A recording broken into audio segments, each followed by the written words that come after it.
Si me levanto temprano, fresco y curado, claro y feliz, y te digo voy al bosque para aliviarme de ti.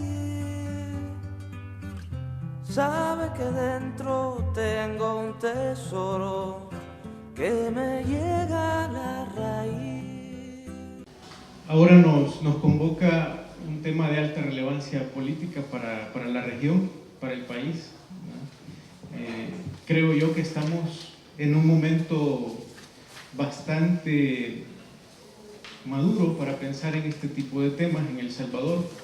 Hay una situación, un contexto que nos exige la reflexión crítica y bueno, este foro se presta precisamente para que debatamos un rato, siguiendo además muy de cerca las experiencias de otros países, los países de Sudamérica, que ya han tenido una trayectoria más amplia en los procesos de cambio, en los procesos revolucionarios recientes, y que nos pueden ayudar a repensar mucho lo que estamos haciendo o lo que no estamos haciendo, a pensar en lo que no estamos haciendo en El Salvador. Voy a presentar a nuestra mesa de honor para la apertura del foro. Nos acompañan esta noche, en primera instancia, el vicerrector administrativo de la Universidad del Salvador, el ingeniero Carlos Armando Villalta, que está aquí como representante de las autoridades de la universidad, que es una de las organizadoras del foro. Nos acompaña también Margarita Posada, quien es coordinadora del Foro Nacional de Salud y además es miembro integrante fundadora de la Alianza Social por la Gobernabilidad y la Justicia. Nos acompañan también en la mesa ya nuestros ponentes, nuestros invitados internacionales, el doctor Oscar Feo de Venezuela, quien es docente e investigador de la Facultad de las Ciencias de la Salud de la Universidad de Carabobo.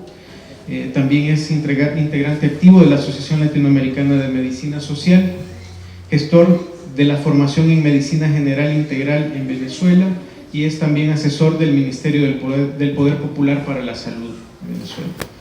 Nos acompaña además el doctor Jaime Brey de Ecuador, quien es doctor en epidemiología, docente e investigador en epidemiología crítica.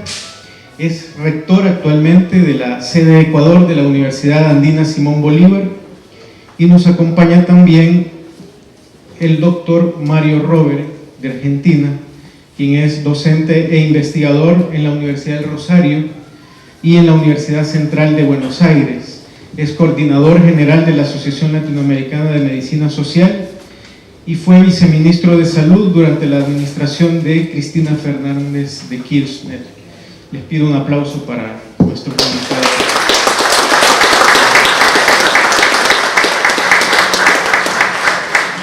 Quiero saludar también especialmente a algunas personalidades que nos acompañan entre el público, al viceministro de Políticas de Salud, el doctor Eduardo Espinosa, al escritor, al poeta y escritor Roberto Seda, que también está con nosotros,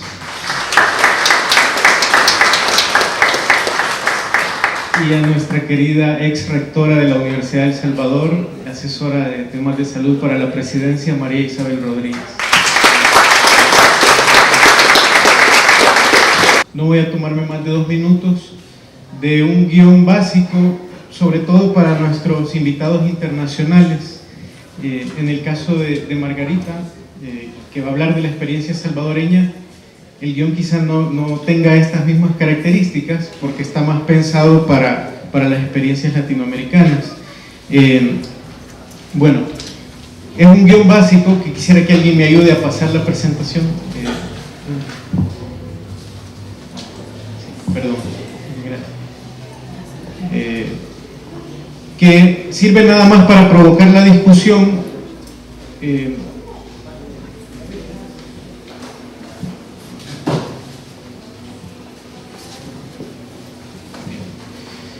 Sirve nada más para provocar la discusión sobre el foro, que es que pensemos quizá en 3 puntos básicos: balances de resultados, transformaciones y límites. Esto lo hablamos con los panelistas antes de que subieran a la mesa.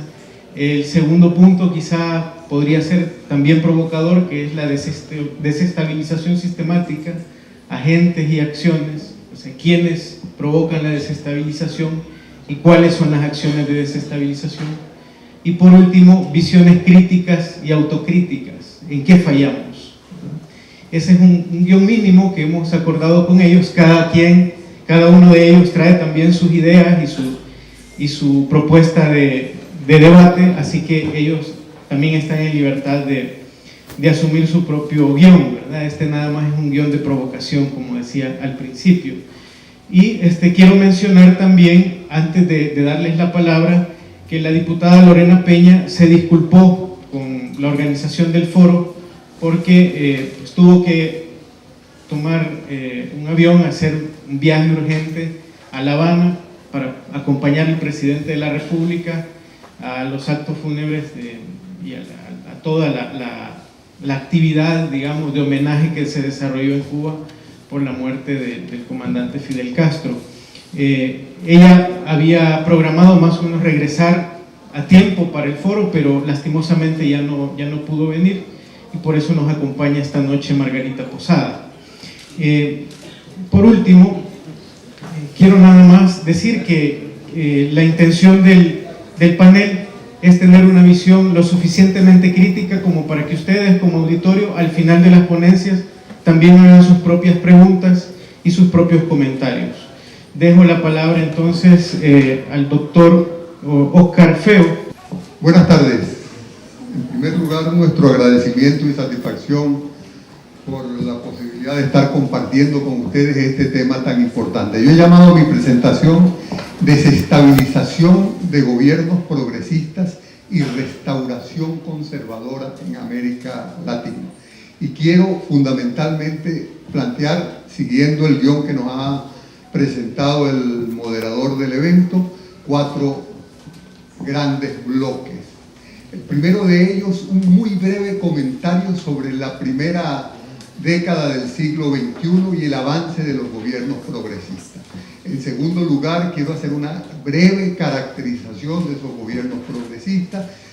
Quiero pasearme por cuál es la respuesta imperial, la guerra no convencional y la desestabilización contra esos gobiernos progresistas. Y por último, los desafíos de la izquierda y un intento crítico y autocrítico de comprensión de nuestros errores.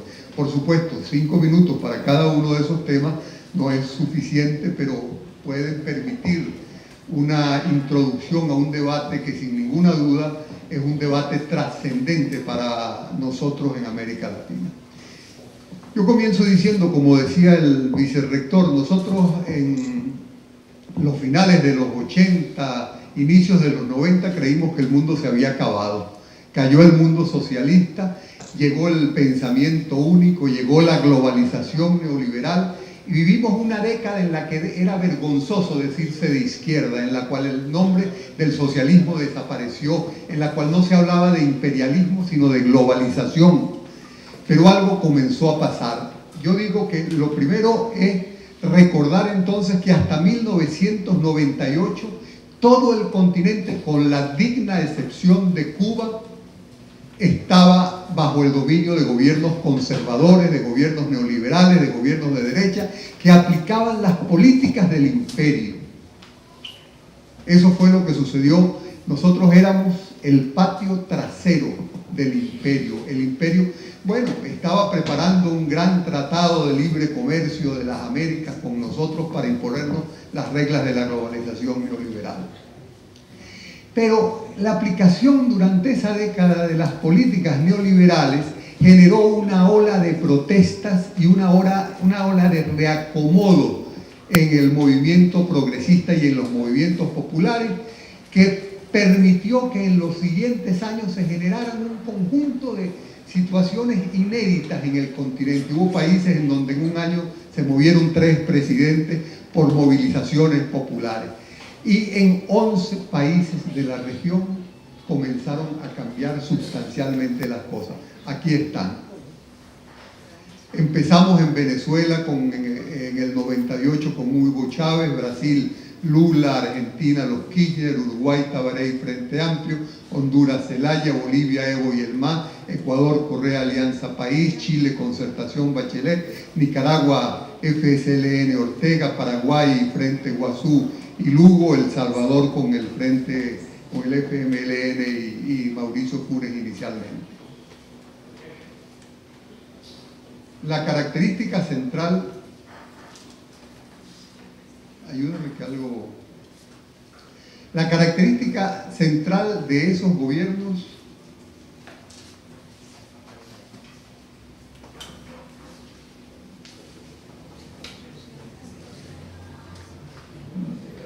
dale, pásamelo tú, Alex. La característica central de esos gobiernos era de una gran heterogeneidad. Desde esos gobiernos se llegaron a plantear posturas abiertamente progresistas, abiertamente socialistas, como sucedió en Venezuela, o hubo países que se quedaron en la opción de modernizar al capitalismo o dándole fundamentalmente un rostro humano. Fue un cúmulo, 11 experiencias, pero 11 experiencias absolutamente disímiles entre ellas.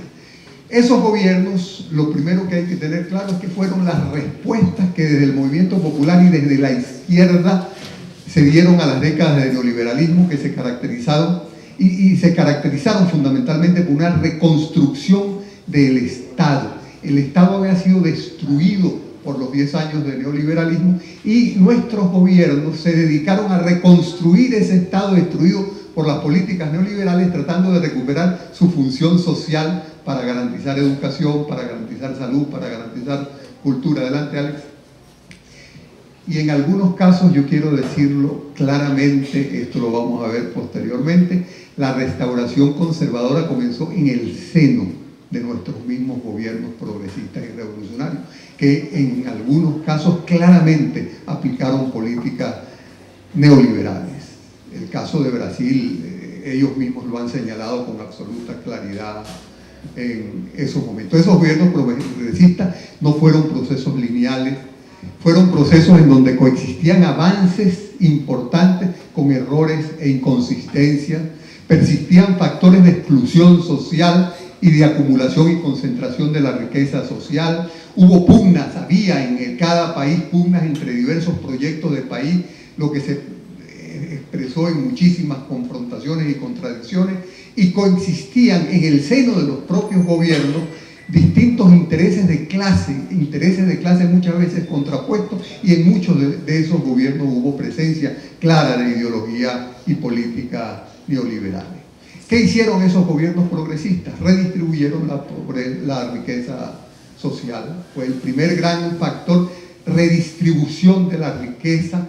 Se sacó a grandes sectores de la pobreza, se amplió la capacidad de consumo de la población. En Venezuela decimos que fue un neokeynesianismo rentista.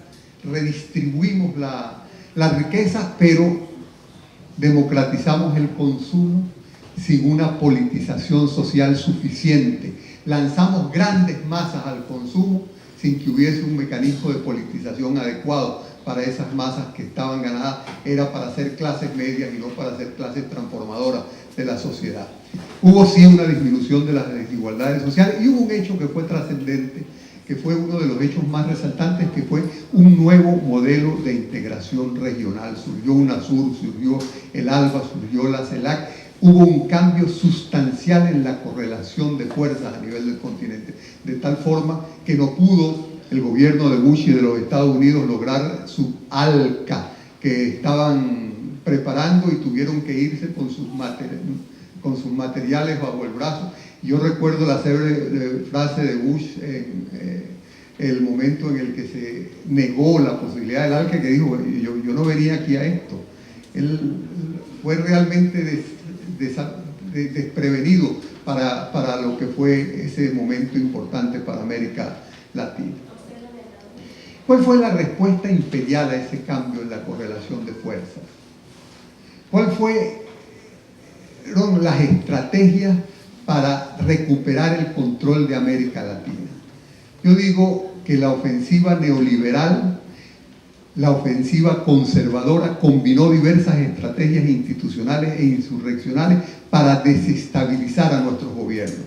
Esas estrategias iban desde la guerra no convencional, la guerra de cuarta generación, los golpes suaves, hasta la presión y el chantaje para neutralizar algunos gobiernos. Hubo gobiernos que ganaron por coaliciones progresistas y por gobiernos de izquierda, como el de Perú, que ni siquiera lo puse dentro de los 11 por la vergonzosa retirada, que desde el primer momento del gobierno, a pesar de haber ganado con una coalición progresistas y movimientos populares, aplicaron políticas absolutamente neoliberales sin mayor presión que la que el imperio hace a los gobiernos que considera susceptibles de chantajear y de presionar.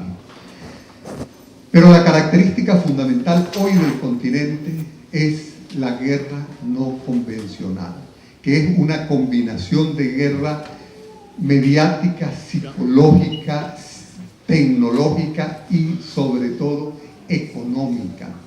Nosotros estamos en guerra, convenzámonos, estamos en guerra.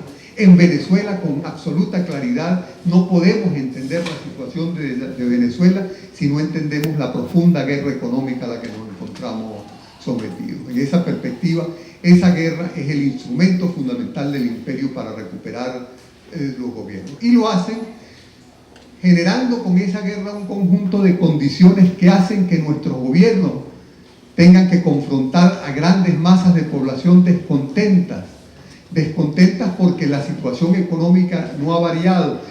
Ganan elecciones como lo hicieron en Argentina o como lo hicieron en Paraguay o como lo hicieron en Honduras, que después de triunfos populares terminan las fuerzas de la derecha imponiéndose de nuevo en procesos electorales.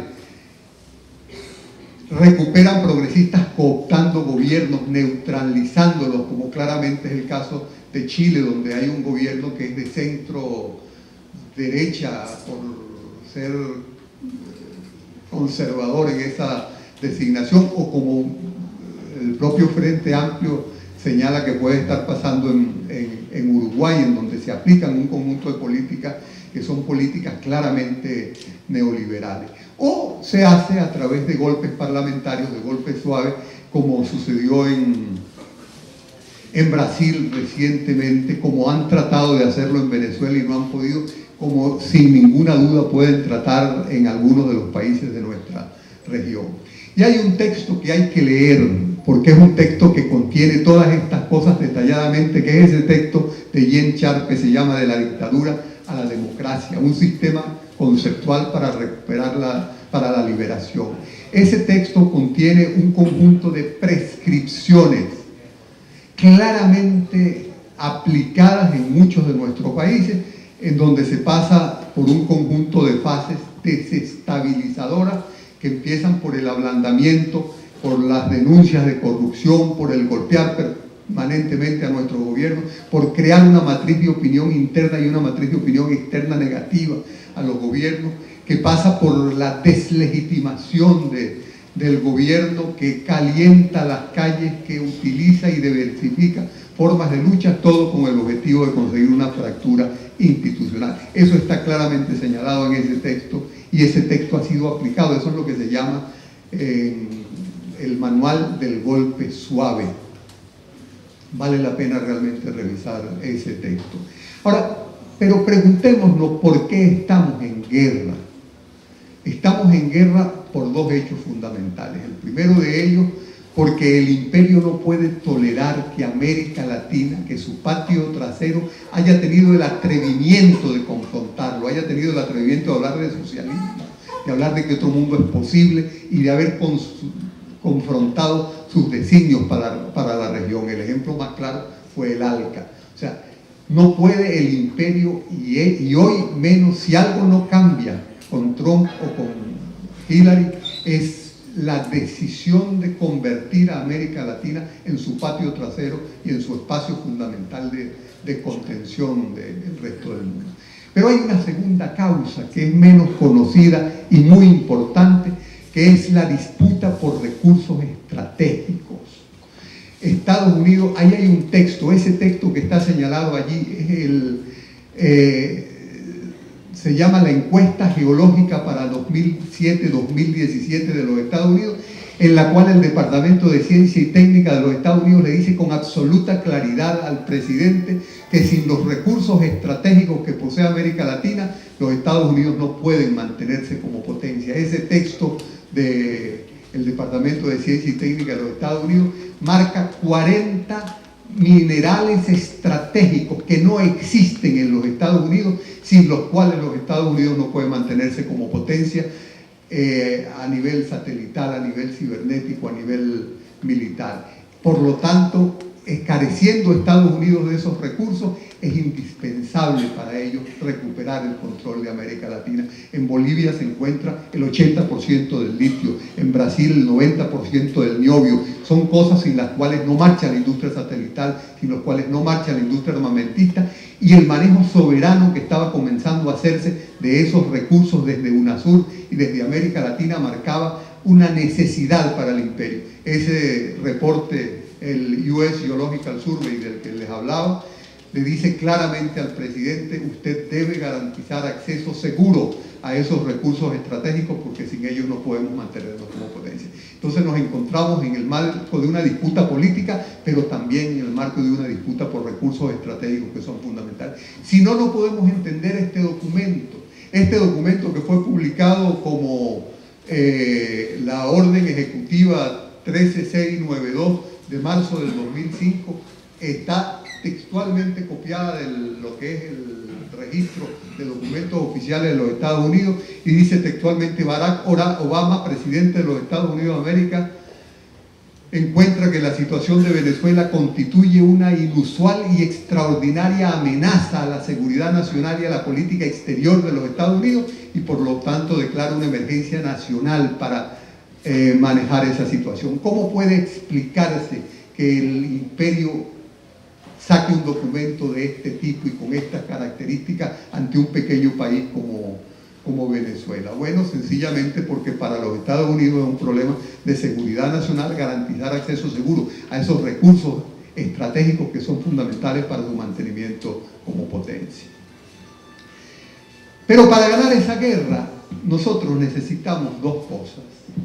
Ahí hay una frase que viene del arte de la guerra de Sun Tzu.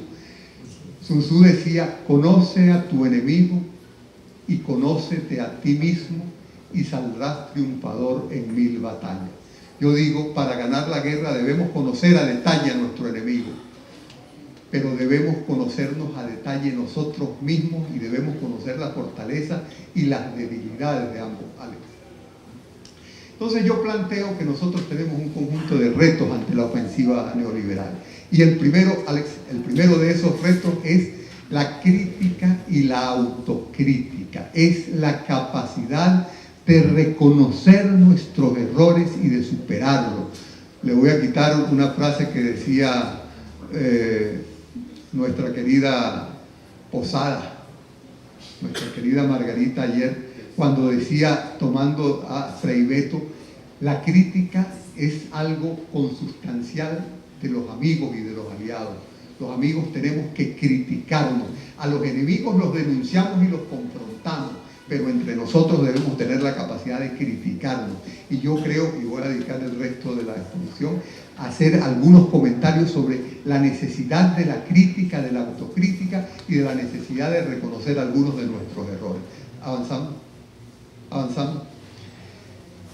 Yo tomo de un texto de István Nezaros y de Isabel Rauber esta frase. Textualmente ellos dicen: pueden ocurrir revoluciones que lleguen al gobierno sin que ello signifique poner fin al predominio y a la hegemonía del capital. No basta con que un grupo de revolucionarios se apodere del gobierno. No basta que los tecnócratas del capitalismo sean reemplazados por cuadros políticos que se convierten en burócratas revolucionarios. Dice Álvaro García Linera una frase que a mí me impactó mucho y que la recupero en este foro.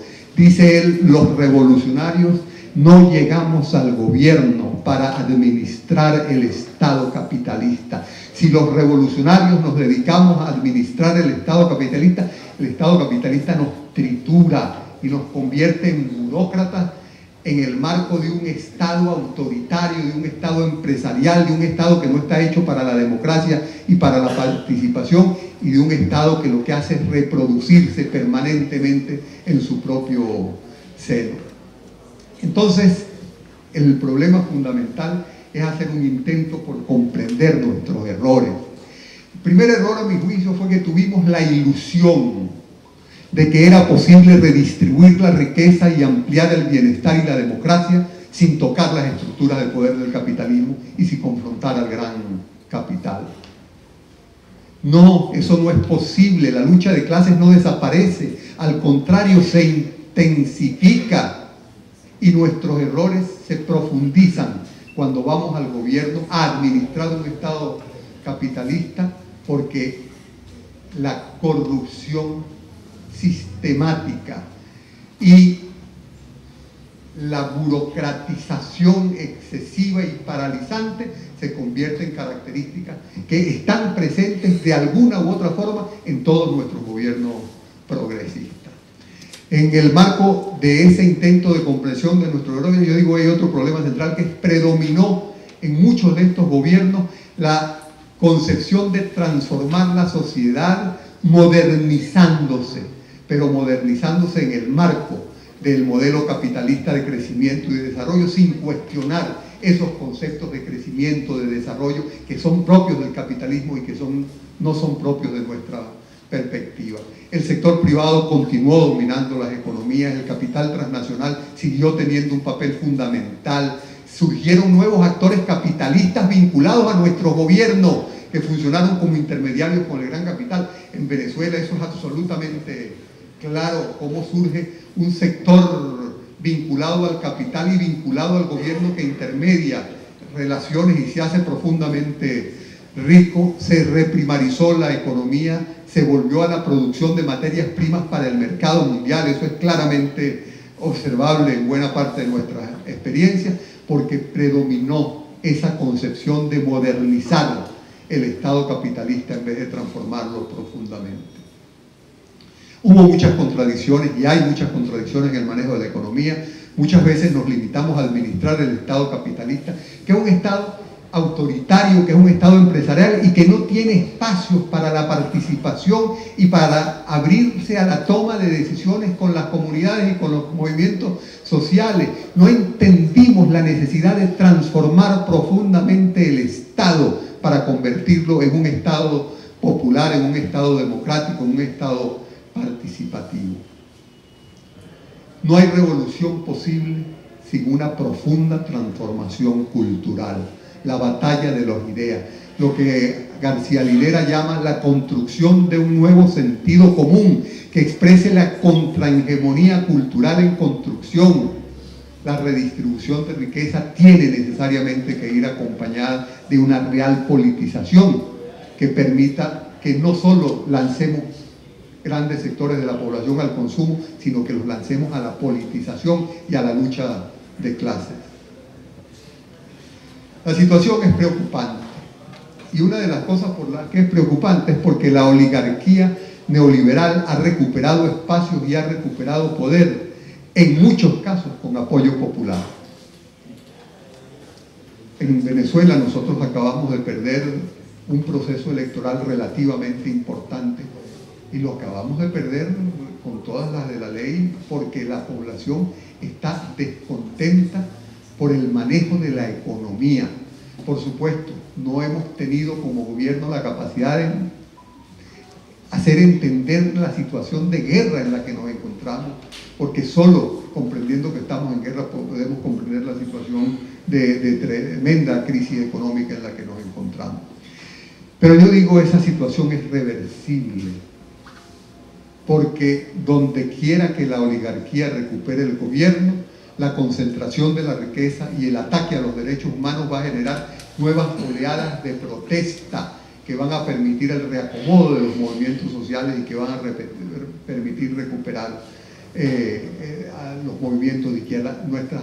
Nuestros procesos políticos no son pendulares, son en oleadas. Estamos en estos momentos asistiendo a una oleada de recuperación y restauración conservadora, pero yo no tengo ninguna duda de que vienen oleadas en las cuales la respuesta de los movimientos populares y de los partidos de izquierda ante esa situación va a ser fundamental. El capitalismo, yo no tengo dudas de que está en su ciclo terminal.